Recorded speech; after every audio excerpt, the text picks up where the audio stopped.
৪৮ ঘন্টার মধ্যে হরমুজ প্রণালী না খুললে নরক নেমে আসবে ইরানে। পূর্ব ঘোষিত আলটিমেটাম মনে করিয়ে দিয়ে ইরানকে এমন ভয়ঙ্কর হুঁশিয়ারি দিয়েছেন মার্কিন প্রেসিডেন্ট ডোনাল্ড ট্রাম্প।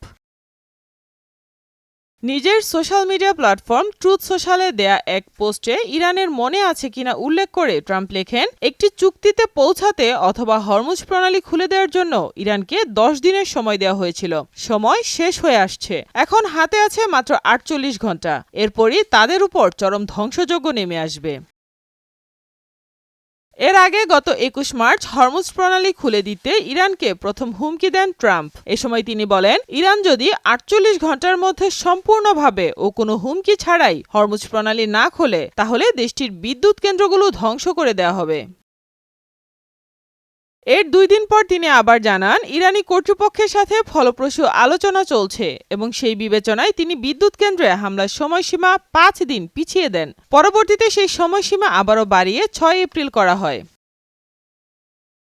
উত্তেজনার এই চরম মুহূর্তে নতুন করে উদ্বেগ বাড়িয়েছে ইরানের হাতে একটি মার্কিন F-15 যুদ্ধবিমান ভূপাতিত হওয়ার ঘটনা, যে ঘটনায় একজন ক্রু সদস্য নিখোঁজ রয়েছেন এবং তাকে উদ্ধারে অভিযান চলছে। এদিকে গত কয়েকদিনে ইসরায়েলি ও মার্কিন হামলায় ইরানের বিদ্যুৎ অবকাঠামো ক্ষতিগ্রস্ত হয়েছে। এর জবাবে ইরানও দুবাই ও কুয়েতের জ্বালানি কেন্দ্রে ড্রোন ও মিসাইল হামলা চালিয়েছে। ট্রাম্পের ৪৮ ঘন্টার এই আলটিমেটামে মূল কারণ হরমুজ প্রণালী, যে পথ দিয়ে বিশ্বের জ্বালানি তেলের একটি বিশাল অংশ পরিবাহিত হয়। ইরান সম্প্রতি এই নৌপথটি বন্ধ বা সীমিত করে দেয়ায় বিশ্ববাজারে তেলের দাম হু হু করে বাড়ছে এবং একটি বড় ধরনের সংকটের আশঙ্কা তৈরি হয়েছে। ইরান অবশ্য দাবি করেছে তারা শুধুমাত্র অত্যাবশ্যকীয় পণ্য পরিবহনের জন্য প্রণালীটি খোলা রাখবে, কিন্তু ট্রাম্প কোনো শর্ত ছাড়াই একটি সম্পূর্ণ উন্মুক্ত করার দাবি জানিয়েছেন, বেঁধে দেন সময়সীমা।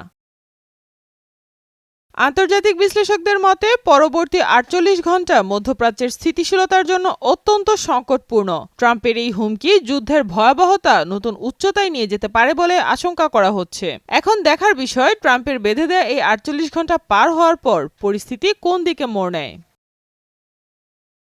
সাইমা আক্তার, নয়াদিগন্ত।